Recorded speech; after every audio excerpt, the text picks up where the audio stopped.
1000 টাকা দিয়ে ইলিশ মাছ কিনে এনে যখন এভাবে পচে যায় তখন এগুলোকে ফেলে না দিয়ে বানিয়ে নিন এরকম দারুণ একটি রেসিপি, যা খেলে মুখে স্বাদ লেগে থাকবে অনেক দিন। হ্যালো এভরিওয়ান, আসসালামু আলাইকুম। আশা করছি আপনারা সবাই অনেক বেশি ভালো আছেন। ইলিশের এই ভরা মৌসুমে সোনার হরিণের মতো ইলিশ মাছের দাম, আর এই ইলিশ মাছ যদি বাসায় আনার পর পচে যায় তাহলে আর কি করা। অনেকে কিন্তু আমরা এই ইলিশ মাছ ফেলে দিই। ফেলে না দিয়ে আজকে থেকে আমার এই রেসিপিটা ফলো করে বানিয়ে নিন, দেখবেন সবাই হাত চেটে পুটে খাবে। তো চলুন কথা না বাড়িয়ে রেসিপিটি শুরু করা যাক। তো প্রথমে আমি এরকম 3টে মিডিয়াম সাইজের ইলিশ মাছ, পচে যাওয়া নষ্ট হয়ে যাওয়া ইলিশ মাছ নিয়ে নিয়েছি। এগুলোকে আমি ভালো করে আঁশ ছাড়িয়ে পরিষ্কার করে ধুয়ে নিয়েছি। ভালোভাবে সাবধানে এগুলো কিন্তু আঁশ ছাড়াতে হবে, যেহেতু এটা একদমই সেন্সিটিভ অবস্থায় থাকে, তাই আলতো হাতে সুন্দরভাবে আঁশগুলো ছাড়িয়ে নিতে হবে। এটা একটা লেন্দি প্রসেস, তাই আমি ভিডিওতে এটা আর দেখালাম না। আপনারা যে যার মতো করে এটা কিন্তু পরিষ্কার করে নেবেন।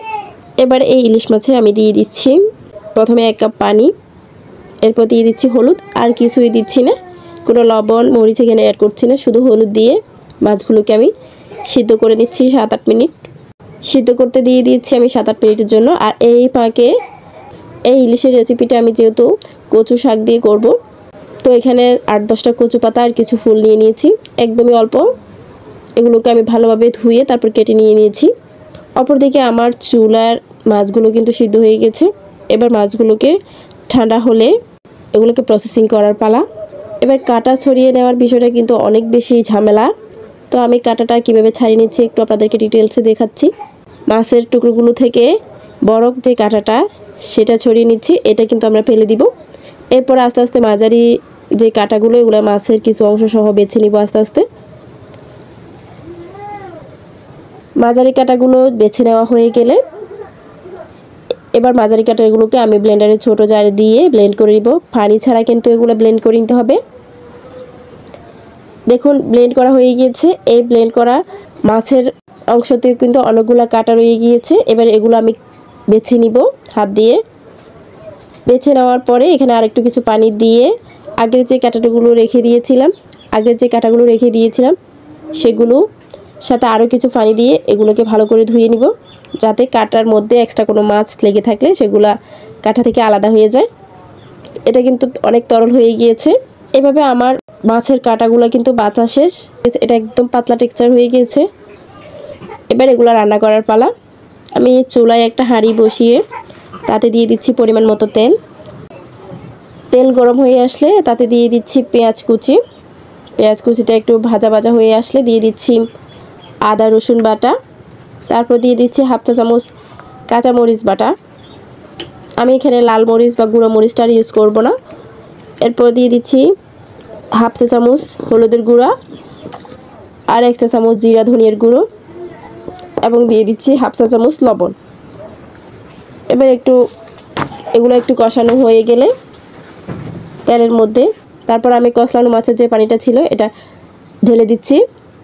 দিয়ে দেওয়ার পরে এখানে আমি অ্যাড করে নিচ্ছি সামান্য এলাচ পাউডার এবং দারচিনি পাউডার। আপনারা চাইলে গোটা দারচিনি বা গোটা এলাচ কিন্তু এখানে ইউজ করতে পারেন।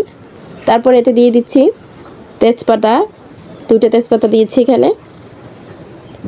এরপর এগুলো ভালোভাবে মিশিয়ে ফুটে আসলে এতে দিয়ে দিব যে কচু পাতাটা আমি কেটে ধুয়ে রেখেছিলাম। ওই কচু পাতাটা কিন্তু এরই ফাঁকে আমি সেদ্ধ করে নিয়েছিলাম। সেই কচু পাতা সেদ্ধটা আমি এখানে দিয়ে দিচ্ছি। দিয়ে এবার ভালোভাবে নেড়েচেড়ে এটাকে জাল করতে থাকবো, যেহেতু এটা অনেকটাই পাতলা। এটা 20-25 মিনিটের মতো জাল করে নিব হাই হিটে, এবং অনবরত নাড়তে থাকতে হবে যাতে তলানিতে লেগে না যায়। এটা সাবধানে করতে হবে। আবার এখানে একটা সতর্কবার্তা আছে, এটা কিন্তু অনেকটা ফুটতে থাকে, হাতা দিয়ে এটা নাড়াচাড়া করবেন যাতে গায়ে লেগে না যায়। আপনাদের সুবিধার জন্য জানাচ্ছি, আমার চ্যানেলে ইলিশ মাছের আরও 2টি রেসিপি দেওয়া আছে। একটা হচ্ছে সরষে ইলিশ, আর একটা কলা পাতা ইলিশ ভাপা। আপনারা চাইলে আপনাদের প্রয়োজনে দেখে নিতে পারেন। ভিডিওর লিংক আমি ডেসক্রিপশন বক্সে দিয়ে দিব। এভাবে 20-25 মিনিট জাল করার পর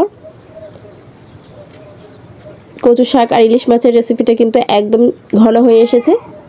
এরকম টেক্সচার হয়ে গেলে এবার আমরা চুলা থেকে এটা নামিয়ে নিব। এবার এটা গরম ভাতের সাথে কিন্তু বেশ জমে যাবে।